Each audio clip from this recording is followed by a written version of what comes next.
Hi, and welcome to the Winners Cirlce Sports Betting Podcast on Winners Cirlce Sports Betting Channel. My name is Ross Benjamin. It's Thursday, March the 14th, and like every Thursday, I'm joined by Mr. Doug Upstone of DocSports.com.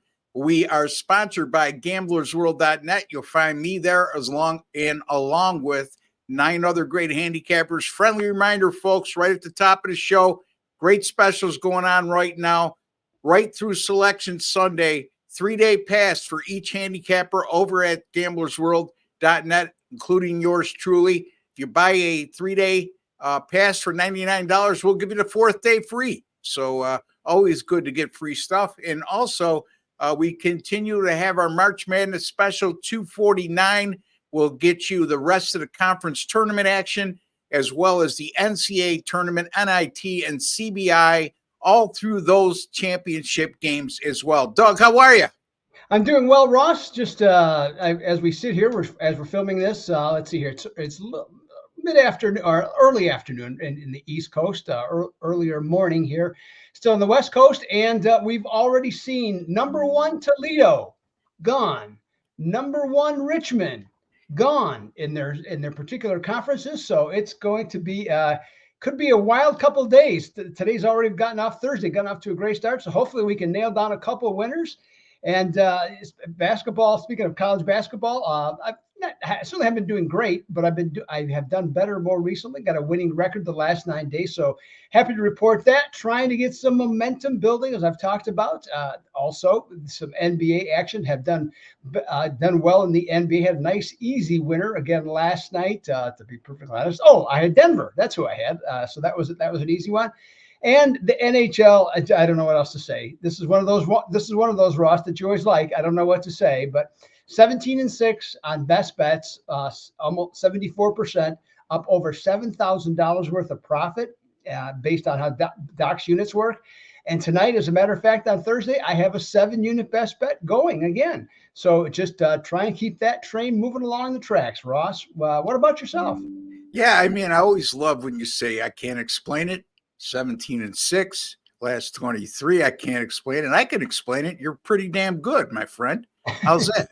So, in any event, yeah, again, I had a tough 1 and 2 day yesterday in college basketball, but if those of you who followed me last March know how well I did and how well I've done perennially over the years in the month of March in college basketball.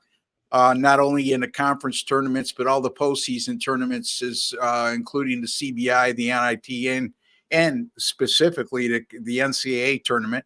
So you want to keep an eye on all my picks there. Don't forget that special. You can get 4 days for the price of 3 right now for me, $99 over at GamblersWorld.net. Or why not invest $249, folks, on me? In your March Madness package, I'll give you the rest of my conference tournament action, as well as the CBI, NIT, and NCAA tournament, all for $249. And it's guaranteed that if you don't win, you don't make a profit, your account will be credited back the exact amount of your purchase price. If you don't use any credit, obviously that would be $249, and you could use that at any time you wish.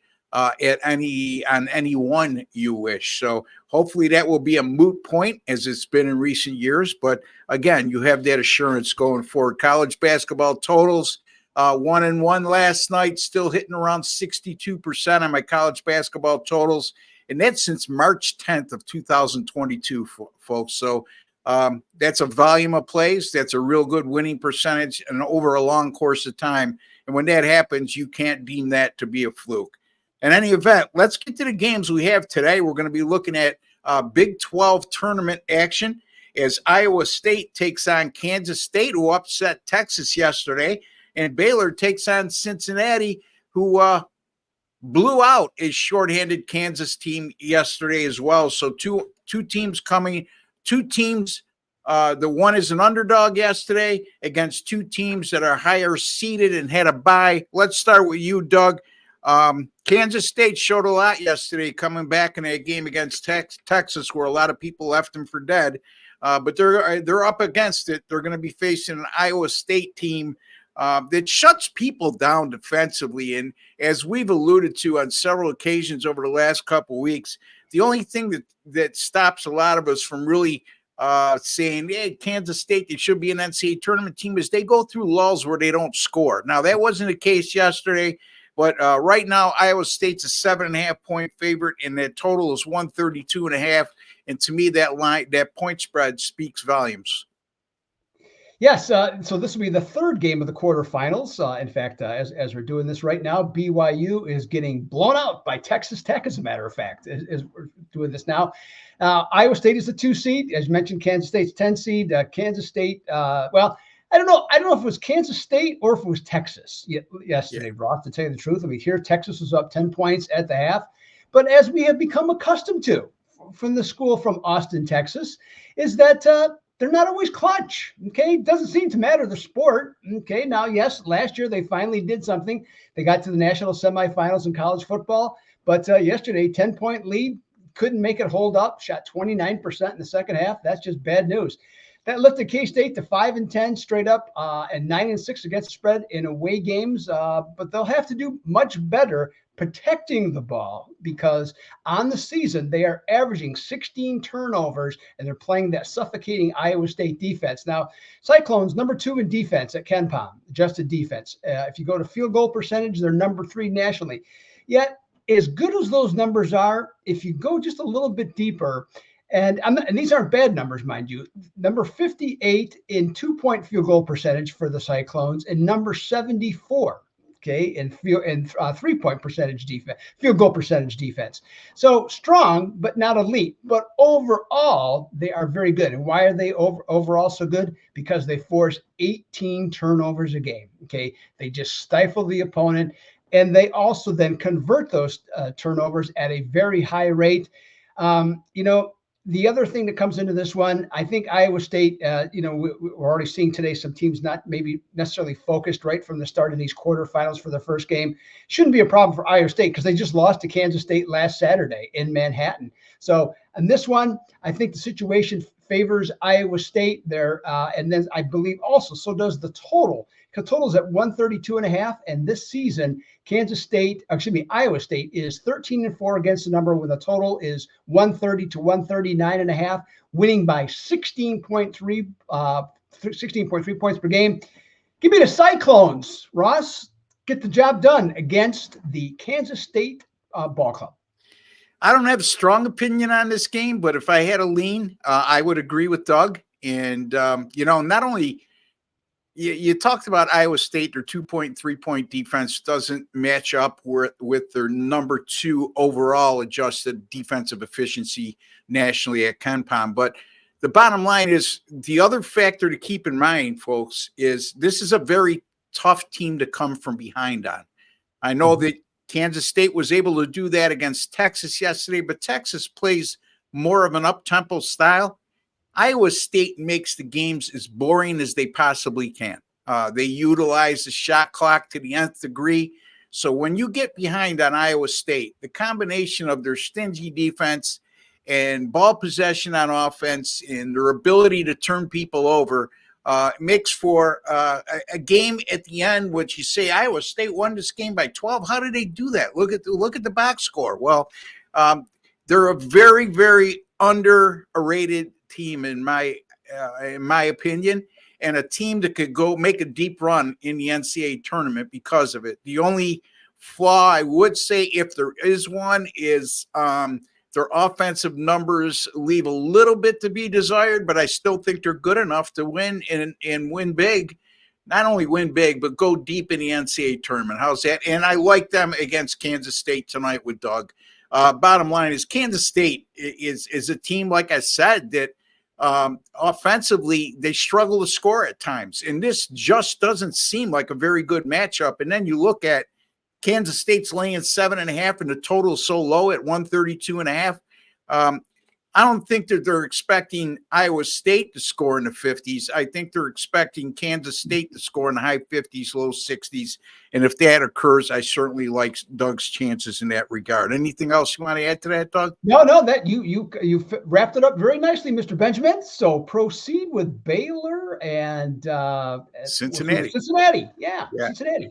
Yeah, so Cincinnati. That game goes. Doug's game goes at 7 p.m. Baylor Cincinnati. My game goes right after that at 9:30. Baylor right now, as we speak, is a 6.5-point favorite. The total in this game is 141. I mentioned Cincinnati coming off that blowout win. They win 72-52 over Kansas yesterday. But keep in mind, folks, I'm not trying to take any shine off the effort by Cincinnati yesterday or their accomplishment.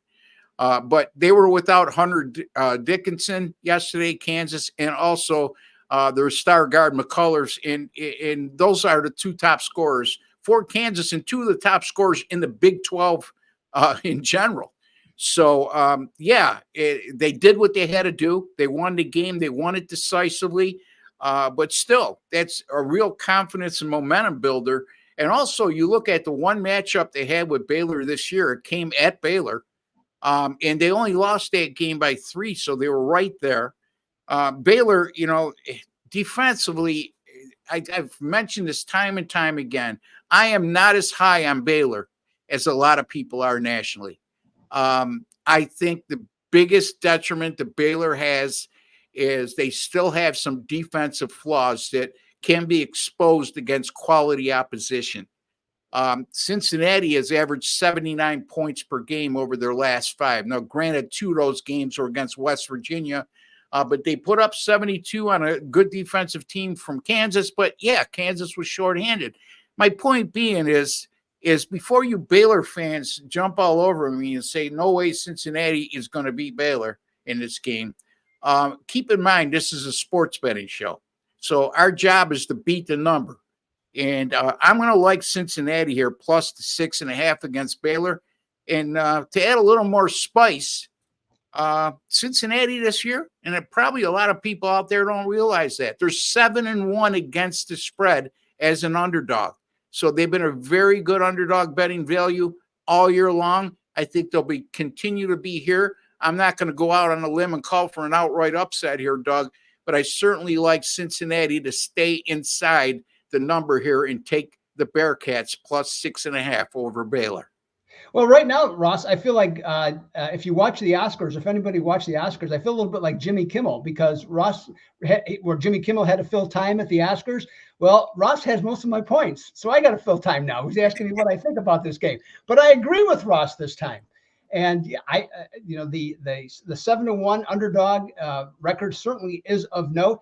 And I think, even though I probably in the heart of hearts, Cincinnati probably thought they should have beaten Kansas yesterday, but to do so decisively, to me, that's really a confidence builder for a team. I mean, it's still Kansas, whether those players are there or not. The jerseys are still the same. The prestige of the school is still the same.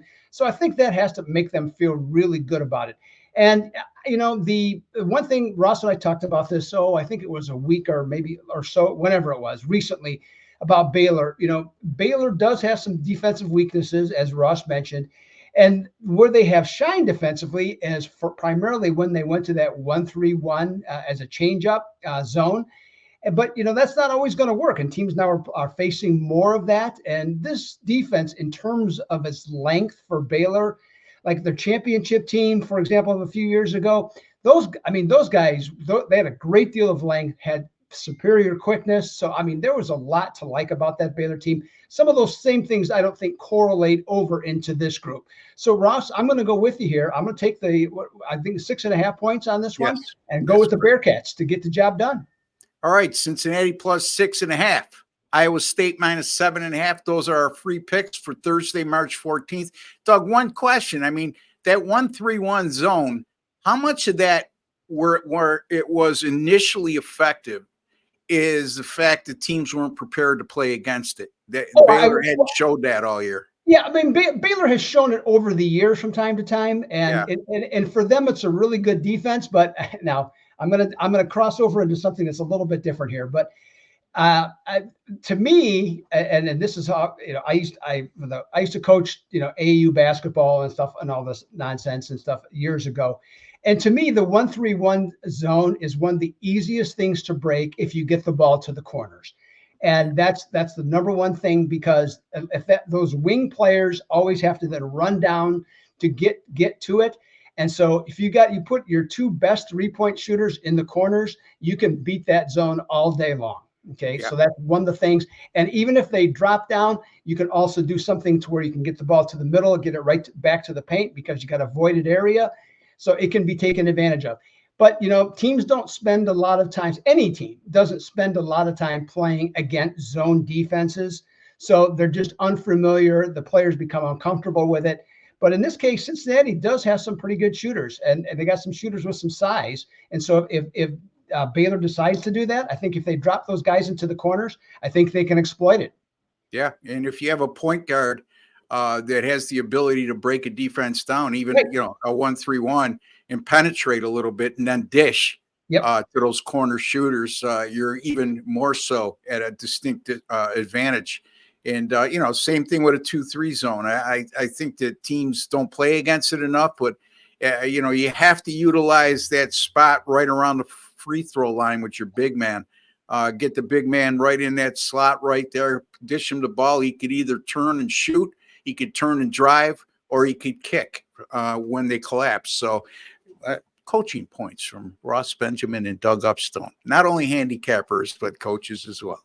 All right, Doug, always a pleasure, my man. And Monday, you'll be back with us, and we're going to do our big NCAA tournament selection show.